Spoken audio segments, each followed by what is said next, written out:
1.10 और वो है अर्थशास्त्र विषय का महत्व। दोस्तों, जैसे अर्थशास्त्र विषय का महत्व तो कई सारी बातों में है।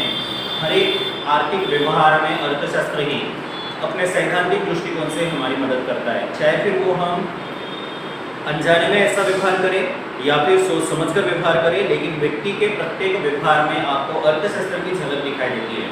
बस फर्क इतना ही है, यदि हम देख पाए, हम समझ रहे हैं अर्थतंत्र के सिद्धांत को, तो हमें प्रत्येक बातों में अर्थशास्त्र दिखेगा। अर्थशास्त्र व्यक्ति को कैसे सरलता से जीवन यापन करना है, अपनी आवश्यकताओं को किस प्रकार से पूर्ण करना है, इसकी संपूर्ण जानकारी देने का कार्य करता है।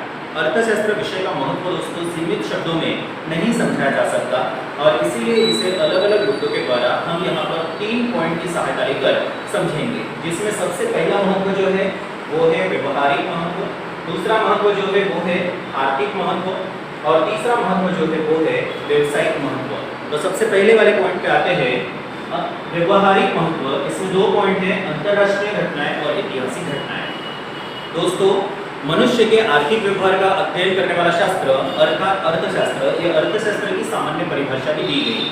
इसमें मनुष्य का आर्थिक व्यवहार 3 प्रकार से होता है। सबसे पहला, मनुष्य अपनी आवश्यकताओं को पूर्ण करने के लिए आय प्राप्त करता है। दूसरा, व्यक्ति अपनी आवश्यकताओं को पूर्ण करने के लिए आय प्राप्त करने के बाद उसी आय में से अपनी आवश्यकताओं को पूर्ण करने वाली चीजें खरीदता है, यानी कि खर्च करता है। वस्तु खरीदेंगे तो खर्च होगा। और तीसरा, बचाया हुआ पैसा जो बचत होता है वो करता है, क्योंकि व्यक्ति जानता है कि सारी आवश्यकताएं वर्तमान में ही निर्माण नहीं होती, बल्कि कुछ आवश्यकताएं भविष्य में भी निर्माण होती है, और भविष्य की आवश्यकताओं को पूर्ण करने के लिए व्यक्ति को बचत करना चाहिए। तो चलिए दोस्तों, पहले वाले पॉइंट के आधार पर हम देखते हैं। सबसे पहला पॉइंट है अंतरराष्ट्रीय घटनाएं। अंतरराष्ट्रीय घटनाओं में कई सारे देशों का व्यवहार एक दूसरे देशों के साथ होता है, जैसे कि वैश्वीकरण के कारण एक देश का अर्थतंत्र दूसरे देश के अर्थतंत्र के साथ जुड़ा। आज हमारे देश में से कई सारी चीजें दूसरे देशों में जा रही हैं, वो क्यों जा रही है? दूसरे देशों में से हम कुछ चीजें मंगवा रहे हैं, वो देश में क्यों आ रही है? हमारे देश से या दूसरे देशों से जो भी चीजों का आदान प्रदान हो रहा है, उसके लिए सरकार की नीतियां क्या बोलती है? सरकार अनुमति देता है या नहीं देता? किसी देश में निश्चित प्रकार की ही वस्तु का उत्पादन होता है, तो वो क्यों होता है? ऐसी उस देश में क्या विशेषताएं हैं? कोई देश दूसरे देश को वस्तु देने से मना करता है, कोई किसी दूसरे देशों से वस्तु आयात करने के बारे में विचार नहीं करता, बल्कि आयात नहीं करना चाहता, ऐसा क्यों?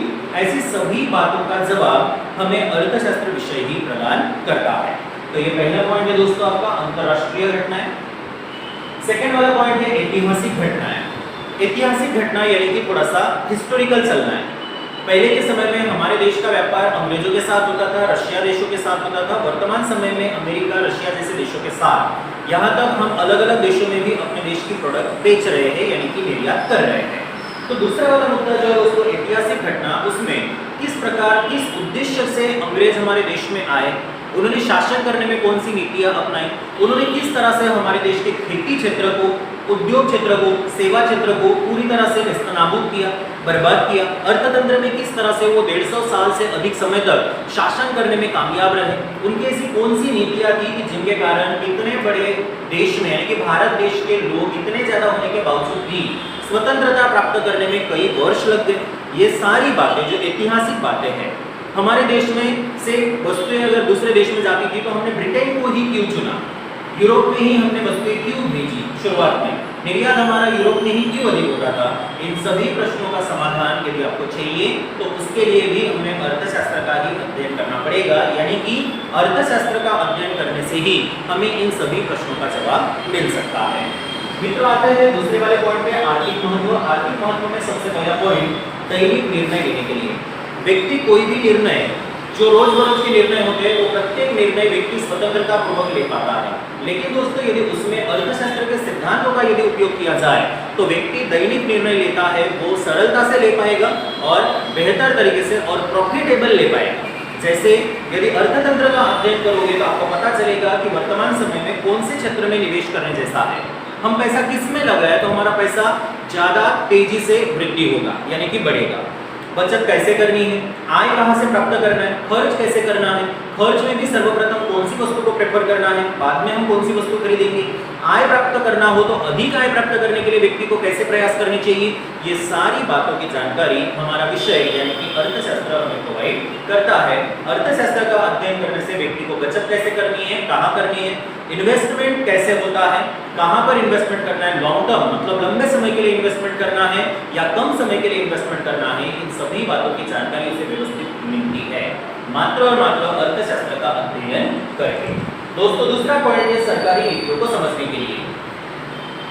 हमारे देश में सरकार के द्वारा कई सारी नीतियों का निर्माण किया जाता है। वित्तीय नीति बनाते हैं, राजकोषीय नीतियां भी बनाते हैं, विदेशी नीतियां भी बनाई जाती हैं। इन सभी नीतियों के बारे में यदि हमें जानकारी लेना हो, सरकार बजट भी बनाता है, बजट की जानकारी भी हमें प्राप्त करनी हो, बजट को समझना हो, राजकोषीय नीतियों को समझना हो, विदेशी नीतियों को समझना हो, तो इन सभी बातों के लिए अर्थशास्त्र विषय को समझना आवश्यक है। यदि आप अर्थशास्त्र समझ लेते हो, अर्थशास्त्र सीख लेते हो, तो सरकार के द्वारा उठाए गए प्रत्येक कदम के पीछे सरकार का उद्देश्य क्या है, उसे आम जनता को क्या बेनिफिट मिलेगा, क्या नुकसान होगा, इन सभी बातों की जानकारी आपको प्रदान हो जाएगी। आप स्वयं समझने लग जाओगे कि सरकार ने ऐसे कदम उठाए तो क्यों उठाए, सरकार ने विदेशी नीतियां बनाई तो विदेशी नीतियों में कुछ बातों को इस तरह से उल्लेखित क्यों किया।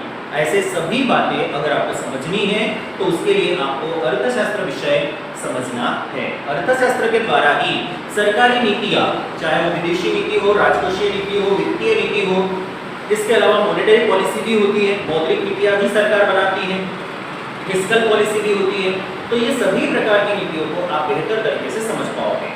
चलिए दोस्तों बढ़ते हैं अर्थशास्त्र विषय के महत्व का तीसरा पॉइंट, व्यवसायिक महत्व। व्यवसाय में कई सारी बातों का उल्लेख होता है, कच्चे माल को लाने से लेकर पक्के माल में रूपांतरण करने से बेचने तक की बातें, कैसे बेचनी है, कहाँ बेचनी है, कब बेचनी है, कच्चा माल सस्ते से कैसे मिलेगा, कहाँ मिलेगा, कैसे लाएंगे, किस तरह से हम ग्राहकों को अपनी वस्तु की ओर आकर्षित करेंगे, ऐसी क्या सुविधाएं देंगे कि ग्राहक हमारी वस्तु अच्छे से खरीद पाएगा, कर्मचारियों का वेतन कैसे देंगे, किसी कर्मचारी का वेतन कैसे निश्चित होगा, अगर हम जमीन किराए पे लेकर वहां उद्योग खोलते हैं तो जमीन का किराया हम किस तरह से निश्चित करेंगे, कितने समय के बाद जमीन का किराया बढ़ेगा, ये सारी बातों को अगर आपको सीखना हो तो ये सारी बातों का ज्ञान हमारा अर्थशास्त्र विषय ही प्रोवाइड करता है। यानी कि यदि आप अर्थशास्त्र विषय को बेहतर तरीके से समझने में कामयाब रहे तो अर्थशास्त्र के अध्ययन से ही आपको ये सारी बातें पता चलेगी। इंसान की टाइम वैल्यू ऑफ मनी क्या होती है, इसकी जानकारी भी हमारा अर्थशास्त्र विषय ही देता है। यदि मैं आपको ऐसा बोलता हूँ कि आज मुझे आप 10 रुपये दीजिए, कल मैं आपको 10 रुपये वापस करूंगा, तो आप कोई भी मुझे 10 रुपये आज दे दोगे और कल मैं उसे 10 रुपये वापस भी कर दूंगा। लेकिन दोस्तों अगर आप उसे बढ़ाना चाहते हो तो आपको ऐसे ही देने के बजाय उसका रेट ऑफ इंटरेस्ट फिक्स कर लेना चाहिए कि ठीक है सर, आज हम आपको 10 रुपया दे रहे हैं लेकिन कल हमें 10 नहीं बल्कि 10 रुपया और 1 पैसा चाहिए। अब सुनने में 1 पैसा बहुत कम लग रहा है, लेकिन अगर ये 10 रुपए वाला व्यापार 1 लाख में होता तो सीधे सीधे 100 रुपए का प्रॉफिट होता। पैसा तो उतना ही था आपका, 1 लाख रुपए दिया, अगले दिन 1 लाख रुपए वापस मिला, कोई बेनिफिट नहीं हुआ। लेकिन अगर आप ब्याज लेते तो 100 रुपया एक्स्ट्रा मिलता। तो ये सारी बातें, समय के साथ रुपयों की क्या वैल्यू है। अगर कोई आपको ऐसे बोले कि आज मुझे 10,000 दो, मैं 10 साल के बाद आपको 12,000 दूंगा, तो आप खुद ही इमेजिन करके देखिए कि जो वस्तु आज 10,000 में मिल रही है, क्या 10 साल के बाद उसकी कीमत 12,000 ही होगी? जवाब है नहीं, तब वो आपको 20,000 में खरीदनी पड़ेगी। 10 साल में वस्तु की कीमत दुगनी होती है दोस्तों। तो अगर 10 साल के बाद अगर वो व्यक्ति आपको ऐसे बोले कि 10,000 का मैं 12,000 नहीं दूंगा बल्कि 10,000 का मैं 20,000 दूंगा, तो आप सरलता से आप उसे पैसे दे दो। कई सारे लोग इस बात को नहीं समझते, पेंशन स्कीम में पैसा डालते हैं, कहीं पे इन्वेस्ट कर देते हैं, लेकिन वो ऐसा इन्वेस्टमेंट होता है 15 साल के लिए। आज पैसा लगाते हैं, 5 साल जमा करो, 15 साल के बाद आपको उसका दुगना मिलेगा। लेकिन दोस्तों आपने कभी इमेजिन किया कि 5 साल में हम जो भी पैसा जमा कर रहे हैं उसे सही जगह इन्वेस्टमेंट किया जाए तो वो 10 साल में ही दुगना होगा। और जब दुगना 10 साल में होता है तो 15 साल में वो 4 गुना पैसा मिलेगा। यानी कि 5 लाख यदि आपने 5 साल में भरे तो वो पहले 5 साल में 10 लाख बन जाएंगे और दूसरे 5 साल में 20 लाख बनेंगे। लेकिन आपको सामने वाला क्या बोल रहा है कि मैं 15 साल के बाद दुगना दूंगा। इसका मतलब 15 साल के बाद आपको 10 ही लाख देगा। तो 10 लाख कौन बेनिफिट उठा रहा है? वो सामने वाला पार्टी उठा रहा है, सामने वाला व्यक्ति उठा रहा है। वो अर्थशास्त्र के नियम को समझ गए, हम नहीं समझ पाए, इसीलिए हम आर्थिक व्यवहार सही तरीके से नहीं करते और अर्थतंत्र में पीछे रह जाते हैं। ऐसी कई बातों की जानकारी हमारा अर्थशास्त्र विषय देता है। दोस्तों ये मैंने एक छोटा सा एग्जांपल आपको टाइम वैल्यू ऑफ मनी का दिया, जो बिजनेस के लिए बहुत जरूरी होता है। चलिए लास्ट वाले टॉपिक पर बढ़ते हैं। आर्थिक विश्व में, ये विश्व ही पूरा आर्थिक है, इसमें हर प्रवृत्तियां आर्थिक उद्देश्य के लिए होती है। इसमें प्रत्येक व्यक्ति के 3 स्वरूप दिखते हैं। जरूरी नहीं प्रत्येक व्यक्ति इन 3 भूमिकाओं में हो, लेकिन जो भी मानव है वो मानव इन 3 भूमिकाओं में से एक भूमिका या 2 भूमिकाओं में तो रहता ही है। जैसे सबसे पहली भूमिका है उसकी ग्राहक के रूप में। व्यक्ति है तो व्यक्ति को अपनी आवश्यकताएं पूर्ण तो करनी ही पड़ेगी, और आवश्यकताओं को पूर्ण करने के लिए उसे कहीं ना कहीं जाकर वस्तुएं खरीदनी है, चाहे वो आज खरीदे या कल खरीदे या भविष्य में कभी भी खरीदे। अगर आप अभी छोटे हो तो आप वस्तु खरीदने के लिए नहीं जा रहे हो, लेकिन आपके पापा आपकी वस्तु खरीद के ला रहे हैं, मतलब वो ग्राहक बन गए। भविष्य में आप जब बड़े हो जाओगे तो आप खुद वस्तु खरीदने लगोगे, तब आप खुद ग्राहक बन जाओगे। दूसरा है उत्पादक। यदि कोई व्यक्ति उत्पादक नहीं है, हो सकता है वो ग्राहक हो या फिर वो तीसरे वाले स्वरूप में श्रमिक हो। कोई व्यक्ति वस्तु का उत्पादन करने में रुचि रखता हो तो वो उत्पादक है। कई सारे ऐसे उत्पादक अपने अर्थतंत्र में हैं जो अलग अलग वस्तुओं का लोगों की आवश्यकताओं को ध्यान में रखकर उत्पादन करते हैं। तो विश्व में दूसरा व्यक्ति जो है वो है उत्पादक। और तीसरे रूप में जो व्यक्ति आता है वो है श्रमिक, जो व्यक्ति ग्राहक भी है और वो श्रमिक भी है।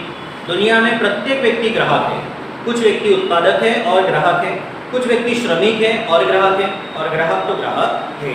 तो दोस्तों आर्थिक विश्व में मानव के 3 स्वरूप, सबसे पहला ग्राहक, दूसरा उत्पादक और तीसरा श्रमिक। इन 3 के अलावा यदि आपको मनुष्य का कोई और दूसरा स्वरूप दिखाई देता है तो मुझे जरूर कमेंट करके बताना कि सर ये 3 के अलावा और भी कोई व्यक्ति है जो अलग श्रेणी में आता है।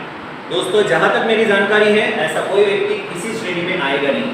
आप किसी भी व्यक्ति का उल्लेख करोगे वो इन 3 में तो योग्य बैठेगा ही, इसके अलावा और कोई भी दूसरा तरीका